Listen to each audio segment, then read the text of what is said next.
사람은 이 세상을 살면서 누구나 실수를 할 수 있습니다. 또 작든 크든 많은 실수를 하면서 세상을 살아가는 것이 우리 인간의 모습입니다.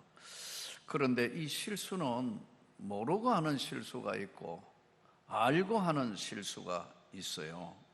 예를 들 것 같으면 모르고 신호대가 자동차로 운전을 하다가 보면 신호대가 있는데 그 신호대를 조금 무시하고 가야 되겠다 해가지고 가는, 이럴 때는 알고 신호 위반을 하는 거죠. 그런데 대화하고 무슨 이야기하다가 모르고 지나가다가 이때 이제 신호 위반을 하는 경우가 있습니다. 실수를 하되 모르고 하는 경우와 알고 하는 실수가 있을 수 있어요. 그러나 절대로 하지 말아야 될 큰 실수를 하게 될 때는 반드시 대가가 따른다는 것을 우리는 오늘 다윗의 일생을 통하여 볼 수 있는 본문의 말씀입니다. 문제는 이스라엘 백성들이 하나님을 불순종할 때마다 하나님께서 하시는 반응은 뭐냐 하니까요, 하나님을 멸시했다고 말씀하세요. 우리가 살다가 보면 너무 어렵고 환경이 힘들다가 보니까 불순종할 수 있는데, 문제는 불순종할 때마다 하나님께서 이스라엘 백성에게 보이신 반응은 나를 멸시했다고 말씀하세요. 사실 만나도 주시고 메추라기도 주시고 광야에서 다 그랬지만 저들은 자기가 잘나서 사는 것으로 착각을 했어요. 그래서 중요한 순간순간마다 불순종을 할 때가 많았습니다. 이 불순종할 때마다 하나님이 너무 마음이 아프셔서 나를 멸시했다고 말씀합니다. 오늘 본문은 우리가 잘 아는 다윗의 시로서 바세바하고 동침한 후에 선지자 나단이 그에게 왔을 때 지었던 시로 알려져 있습니다. 이 참 범죄해서 다윗이 성군이었고 하나님 보시기에 하나님 마음에 합한 자라 했는데, 범죄를 하고 난 뒤에 다윗의 모습은 전혀 딴 사람이 되는 거예요. 제가 오래전에 유럽에 이제 동유럽 선교대회를 나갔을 때 어떤 분이 사진기를 가져와서 선교사님 중에서 대단히 사진 찍는 취미가 아주 고상한 취미가 있는 분이 계셨어요. 이분이 이제 고성능 최고의 독일에서 나온 그 앞에 렌즈를 달고 사진을 찍는데, 고속 촬영을 하면서 사진을 찍는데, 목사님 웃으세요 웃으세요 하는데 그거 쉽지 않더라고요. 근데 그 사진을 쫙 찍어서 저에게 말씀하는 거예요. 사람의 표정은 순간순간 바뀌는데 그 표정을 사람들이 자기 표정을 모른다는 거예요. 그 표정은 자기 가슴 속에, 내면의 소개가 얼굴에서 나타나는 부분이라는 거예요. 그래서 사람의 얼굴 모습은 고속 사진기로 순간 표정을 찍으면 다양한 모습이 나온다는 거예요. 웃음, 성냄, 슬픔, 사색에 잠긴 모습 다 다르게 짧은 순간이지만 그렇게 된다는 거예요. 오늘 이 본문을 통해서 볼 때 다윗은 죄를 짓고 난 뒤의 모습은 평소에 하나님을 사랑하고 하나님께 영광을 드리고 자기 삶의 전부를 다 던져서 여호와는 나의 목자고 때마다 하나님께 구하고 하나님의 마음에 합한 자지만은 범죄 이후의 다윗의 얼굴 모습은 전혀 딴 사람이에요. 전혀 딴 사람의 얼굴 모습이에요. 아마 그것을 사진기로, 고속 사진기로 찍었다면 마치 무슨 범죄자 정명서 나와가 모든 사람들이 이 사람을 잡으라고 하는 그런 포스터에 나온 얼굴처럼 굳어졌을 거예요. 이렇게 죄를 범하면은 얼굴 모습이 달라져요.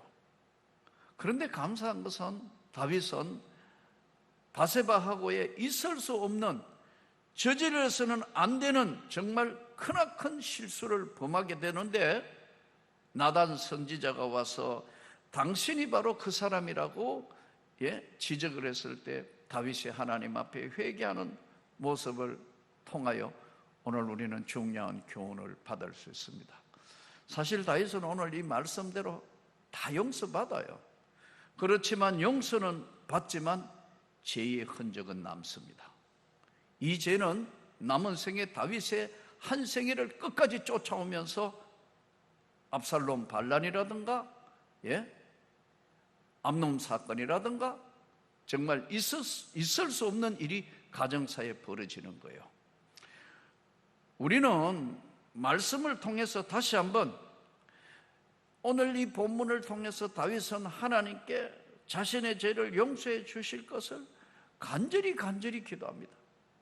정말 다른 사람들이 볼 때 너무 애처롭다 할 만큼 하나님께 간절히 사람에게도 구했겠지만 하나님 앞에 구하는 것이 가장 중요합니다. 우리가 이 땅 살면서 실수하고 모자라고 잘못된 거 있다 하더라도 철저하게 하나님과 관계가 회복되는 용서의 은혜를 통하여 회복되는 역사가 있기를 축복합니다. 다윗은 자신의 죄를 용서해 주실 것을 하나님 앞에 간절히 구했는데 그 내용이 이제 몇 가지 있는데, 첫째는 내 죄가를 도말하소서. 죄과 죄로 인하여 생긴 과오, 죄과 죄로 인하여 생긴 과오를 용서해 주십시오. 도말해 주십시오. 아주 깨끗하게 없애버리십시오. 사해 주십시오. 또 그리고 죄악, 죄로 인하여 생긴 악한 것, 죄악은 씻기시고 때 묻은 거에 씻겨주시는 것처럼 씻기시고, 죄를 씻기시고 깨끗하게 샤워하는 것처럼 깨끗하게 씻어 주십시오. 죄로 인하여 생긴 이 악한 것은 씻겨주시고 깨끗게 하시고, 나의 죄과 죄로 인하여 이루어진 과오는 도말해 주십시오. 아예 없애버려 주십시오. 없애 주십시오. 씻어 주십시오. 죄과 죄악, 이것은 자기 범죄를 정확하게 잘못한 것을 알고 하나님 앞에 처절한 몸부림의 회개를 했는 자만 깨달을 수 있는 은혜예요. 하나님이 다윗의 기도를 들으시고 다 용서해 주시는 겁니다. 우리가 뭐 다시 이야기할 필요도 없이 다윗은 정말 해서는 안 될 부하 장수의 우리아의 아내 바세바를 범했다. 그것도 성경을 보면은 이제 해가 바뀌어 전쟁이 계속되는 그의 부하들은 다 전쟁하러 나갔는데 다윗은 다윗 성에서 그냥 왔다 갔다 하면 성 위에 낮 시간에 성 위에 이렇게 막 누니까요, 성에서 이렇게 보다 보니까 저쪽 민가에 여자 하나가 목욕을 하는 모습을 보는 거예요. 그러면 못 볼 것을 봤다 해가 고개를 돌려야 되잖아요. 인간의 본성은요, 나쁜 것을 보면요, 아이고 안 돼 하지만 혼자 있을 때는 이게 뭔가 호기심이 작동한다. 그래서 지금 문란한 성 문제나 모든 것들이 여기서 출발하는 거예요. 죄악은 단호히 끊을 수 있기를 축복합니다. 내 죄악을, 나의 하나님 죄악을 말갛게 깨끗하게 씻겨주십시오. 다시는 이 자리는 들어가지 않게 해주십시오. 때묻지 않게 하여 주옵소서. 이 다윗의 간절한 하나님 앞에 기도고, 내 하나님 앞에 죄과 그 내가 범했던 모든 죄는 아예 도말해 주십시오. 없애버려 주십시오. 그런데 고백을 하면서 내가 죄악 중에 출생하였으며, 내가 죄악 중에 출생했다, 이것을 가지고 많은 이야기를 합니다. 그러면 다윗의 어머니도 뭐 혹시 불륜인가? 아니에요.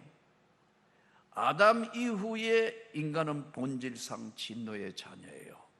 아담 이후에는 모든 세상에 태어난 인간이 시기, 질투, 그리고 수근거린, 엄난, 불평, 불순종, 성냄은 본질상 진노의 자녀에서 오는 거예요. 여러분, 이 시기 무섭습니다. 누가 잘 됐다 하면요, 시기하고 질투해요. 또 조금만 어려우면요, 불평, 불만해요. 이것은 인간을 무너뜨리는 무서운 것이 바로 그런 것들입니다. 비판과 비교를 두려워하면 신앙생활 제대로 할 수가 없어요. 비판은 내면 세계를 무너뜨리고 하나님의 은혜와 사랑을 담을 그릇을 깨트리는 것이 비판입니다. 여러분, 정상적이고 건전한 비판은 있을 수 있지만 비판을 위한 비판, 다른 사람이 이야기한다고 해서 그런 이야기에 동참하는 동참자는 짓지 않기를 축복합니다. 비판하면 네가 비판하는 그 비판으로 너도 비판을 받을 것이라고 우리 주님이 말씀합니다. 또 비교하면은요, 항상 비교는 우리 자신을 무가치한 인간으로 만들어요. 비교하지 마십시오. 비교하면 내 삶 자체를 무가치한 인생으로 떨어뜨리는 것이 비교예요. 우리나라 교육의 가장 큰 문제가 뭔 줄 아세요? 상대평가하는 거예요. 전 고등학교 학생들을 순위로 그냥 결정을 해서 마치 고등학교 졸업하자 공부를 좀 못하고 좀 여러 가지 있던 이런 것들로 마음의 상처를, 나는 이 점수밖에 못 나왔다고 상처를 받게끔 만드는 교육이에요. 그래서 사실은 상대평가가 아니고 절대평가, 하나님은 우리를 절대평가하는 거예요. 이 평가에 잘못된 것에 자꾸 이제 중독이 되면요, 나의 내면 세계를 볼 수 있는 은혜의 세계가 없어져요. 자꾸 비교하게 돼요. 요즘 어떻게 하다가 보니까 우리 한국교회가 서로 교회끼리도 비교해요. 제가 평생에 올해도 17년 차 한국교회 살리기 운동인 꿈주세 세미나를 하면서 내가 우리 젊은 목사님들, 농어촌교회, 개척교회 어려운 한 시대에 목회하는 분들 보면은 목사님들과 사모님 마음과 영혼 속에는 이 마음 안에는, 내면 속에는 비교당하여 오는 박탈감이 있어요. 내 그릇은 이거밖에 안 되는 것인가? 나는 무능한 것인가? 나는 정말 뭐가 모자라는 것인가? 제가 이 긴 세월 목회하면서 개척교회, 지하 개척교회 할 때 깨달은 것인 거예요. 아내 보기 미안하고 자식들 보기도 미안하고 내가 뭐가 모자라는 것인가? 사실은 우리 주님이 주신 사명대로 목회를 하고 하나님의 은혜로 신앙생활을 하면은 이것이 하나님의 나라이고 천국을 이루어가는 하나님 백성이고 목회이고 은혜인데 자꾸 비교당한다. 비교는 우리 서로를 다 불행하게 만드는 거예요.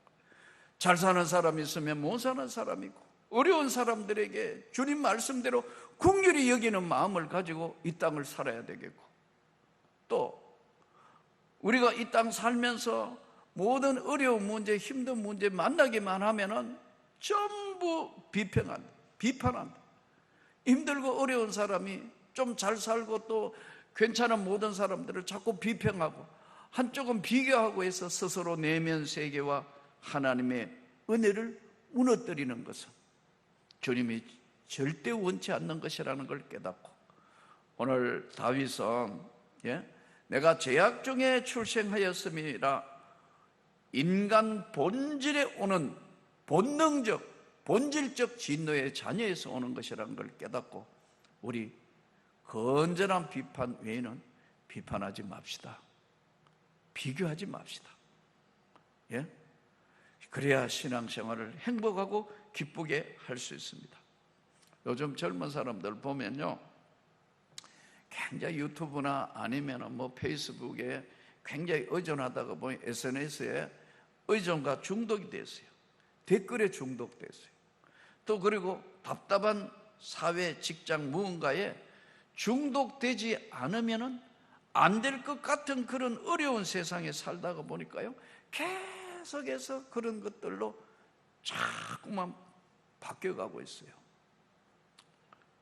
노아가 살던 그 시대에 하나님께서 세상을 보았을 때 죄악이 관영했더라 그랬어요.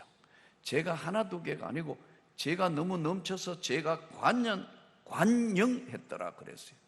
이때 창세기 6장 8절은 이렇게 말씀합니다. 그러나 노아는 하나님께 은혜를 입었더라. 노아는 하나님께 은혜를 입었다는 것은 하나님의 은혜를 가지고 언제나 잃지 않으려고 노력했다는 겁니다. 믿음은요, 배우는 것이 아니에요. 믿음은 배우는 것이 아니라고요. 믿음은 시간, 고통, 아픔 속에서 하나님의 은혜를 경험하는 것이 믿음이에요. 믿음은 배우는 게 아니라고요. 뭘 배워가 믿음이 생기는 게 아니에요. 믿음은 내 영혼 속에 고통과 아픔과 외로움의 시간들을 극복하고 일어났을 때 시간 속에서 경험하는 것이 바로 믿음이에요. 저는 하나님의 은혜를 입고 이 길을 걸어오면서 참 우리 성도들의 모습을 볼 때 정말 마음이 아플 때가 많아요. 좀 한 번도 형편이 안 풀리고 계속 어려운 가정들을 볼 때마다 마음이 너무 아플 때가 있어요. 근데 참 감사한 게 여러 가지 어려운 상황에도 끝까지 신앙을 지키고 가는 성도에게는 하나님이 그 자녀에게 복을 주시는 것을 알았어요. 하나님은 속이 깊은 분이에요. 아니, 하나님은 사람이 아니에요. 우주와 만물을 창조하신 그 하나님은 우리 모든 인간의 본성과 모든 것들을 속속들이 다 알고 계세요. 그런데 인간은 하나님이 마치 모르는 것처럼 어떤 죄를 범했던 어떤 실수를 했던 자꾸 감추기 위해만 급급해요. 오늘 주께서 8절 9절에 주께서 우슬초로 정결케 해 주옵소서. 우슬초로 정결케 해 주십시오.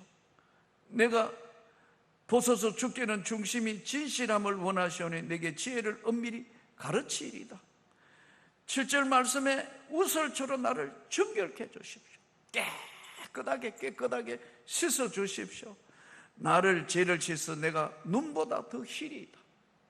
다시 출발할 수 있는 회복, 이 회복이 우리에게 있기를 축복합니다. 주께서 꺾으신 뼈로 즐거워하게 하소서. 여러분, 죄로 인하여 받는 고통도 적은 게 아니에요.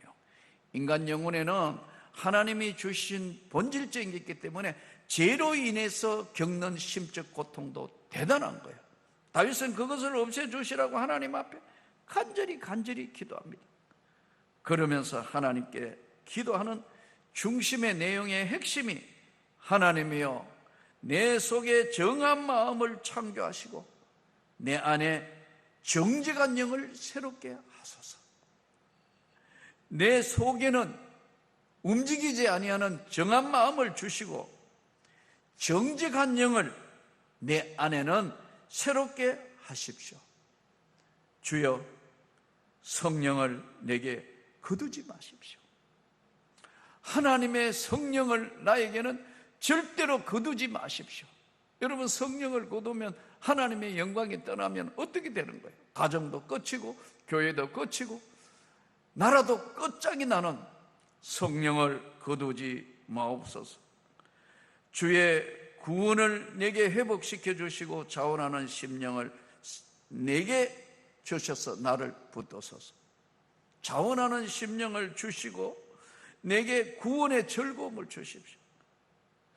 다윗은, 저는 이 본문을 읽을 때마다 왜 다윗 같은 사람이 이런 시험에 들었는가?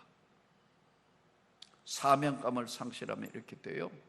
사랑하는 성도 여러분, 받은 직분, 사명감을 상실하면 이렇게 될 수 있어요. 다윗도 이렇게 들어가는데 우리도 충분히 사명감을 상실하면 이렇게 될 수 있습니다. 두 번째는 영적 긴장감을 상실했어요.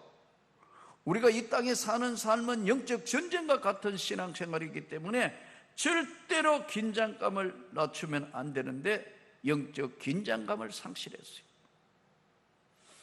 사명감을 상실하고 영적 긴장감을 상실하고 영적 침체에 들어가니까 이 기간에는 다윗이 기도하지 않습니다. 하나님의 은혜를 구하지 않습니다. 안 구해도 전부 너무너무 넘치고 다 잘되고 모든 것이니까 사명감, 영적 긴장감, 영적 침체를 가져오니까 긴장감이 상실되니까 기도를 상실했고 본인은 야비하고 윤리, 도덕도 상실한 범죄자 중에 범죄자의 모습으로 얼굴도 바뀌고 다른 사람이 되었습니다. 이때 나단 선지자가 와서 당신이 범죄자요. 그러자 하나님 앞에 엎드려 울면서 오늘 하나님 앞에 구하는 은혜. 우리 다시 이 성경 말씀을 통하여 누구든지 시험에 빠질 수 있다는 것 깨닫고 교만하거나 자만하지 않고 언제나 우리 삶에 큰 문제가 왔을 때는 하나님께 엎드려 용서를 구하고 용기와 믿음 있는 하나님 앞에 나올 수 있는 다윗을 하나님 다시 용서하시고 세워주시고, 다윗이 훌륭한 것은 나단 선지자가 지적했을 때 용감하게 하나님 앞에 나와서 그는 정한 마음을 창조하시고 내 안에 정직한 영을 새롭게 해달라고 주님 앞에 간절히 구하는 이 모습 우리 배울 수 있기를 축복하고, 은혜의 세계에 우리가 다시 하나님의 영광의 세계로 회복되는 역사가 있기를 축복합니다. 은혜에 주시는 정표는 회복이에요. 즐거움, 신앙생활의 즐거움이에요. 또 소멸된 영적 소생함은 기도와 은혜와 찬양이 다시 살아나는 겁니다. 우리 오늘 또 다윗이 나중에 성경 따라가 보면 나이 먹어 수환을 누리다가 조상의 길로 갔다 이렇게 되어 있어요. 하나님 앞에 우리가 다시 강건한 은혜의 축복이 있기를 축복합니다. 가정도 회복되기를 축복합니다. 교회도 회복되기를 축복합니다. 사업도 직장도 모두가 영육간에 회복되어서 우리 하나님께 영광을 돌리는 놀라운 축복이 일어나기를 축복합니다. 사람은 나이가 들어가고 어려서든 또 청년기든 장년기든 노년기든 나이가 들어가도 바뀌지 않는 것이 하나 있어요. 그것은 하나님을 사랑하는 마음속에 뜨거운 열정과 열망이 있어야 돼요. 우리 이 땅에 신앙생활을 하면서 너무 어려운 시기들을 계속 겪다가 보니까 이제는 만성화됐어요. 내 영혼 안에 재창조하시는 하나님의 말씀으로 정한 마음을, 정직한 영을 새롭게 성령을 거두지 아니하시고 다시 부으시는 그 은혜 속에서 우리 모두가 회복되기를 축복합니다. 이 회복은 구호로 되는 게 아닙니다. 하나님 앞에 나와서 하나님, 저에게 다시 새 은혜를 부어주시고 정직한 영을 새롭게 하시고 날마다 때마다 위로부터 주시는 성령을 부어주셔서 내 영혼이 주님 앞에 회복되게 해주시고 내가 만나는 모든 사람들에게 예수를 증거하며 기쁨을 회복하게 하여 주시고 구원받은 자로서의 신앙생활의 기쁨이 날마다 때마다 내 영혼 안에 충만해져서 세상을 이기는 하나님의 사람으로서의 영광이 하나님께서 부어주시는 그 은혜의 세계에 날마다 감사하며 성령으로 충만한 인도함 받는 삶이 되기를 주 예수 이름으로 축복합니다.